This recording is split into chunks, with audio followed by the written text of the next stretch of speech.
વાત કરીશું હવે લોકમેળામાં અસમંજસની સ્થિતિ વિશે। આવતીકાલથી સૌરાષ્ટ્રના સૌથી મોટા લોકમેળાનો આરંભ થવાનો છે। ભારે વિખવાદ વચ્ચે રાજકોટમાં લોકમેળો શરૂ થશે। સાંજે 4:30 કલાકે રાઘવજી પટેલ આ મેળો ખુલ્લો મૂકવાના છે। આ મેળામાં ડ્રોન દ્વારા સર્વેલન્સની કામગીરી કરવામાં આવશે। 1266 જેટલા પોલીસ અધિકારી મેળામાં તૈનાત રહેશે। મેળાના આયોજનના દરમિયાન એનડીઆરએફની ટીમ તૈનાત રહેશે।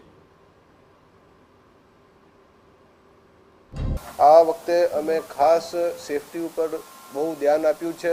પહેલી વખત ડ્રોન થકી સર્વેલન્સ કરવામાં આવશે અને ડ્રોન કેલ્ક્યુલેટ કરીને આપશે કે ગ્રાઉન્ડમાં કેટલા માણસો છે અને જે ગ્રાઉન્ડની કેપેસિટી કરતાં વધશે તો આપણે એના ફોલોઈંગ પગલાં લેશું।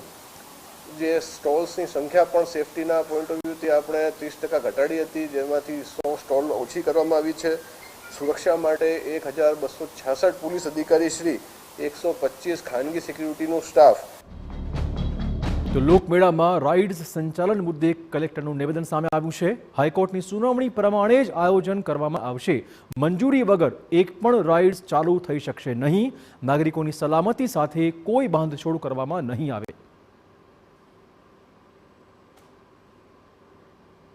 માનનીય હાઈકોર્ટનો જે ચુકાદો છે એ પ્રમાણે એમને અરજી કરવાની રહેશે સક્ષમ સત્તાધિકારી સામે। લાઇસન્સિંગ ઓથોરિટી પાસેથી લાઇસન્સિંગ મળી તો જ જે રાઇટ્સ છે એ ચાલુ કરવામાં આવશે।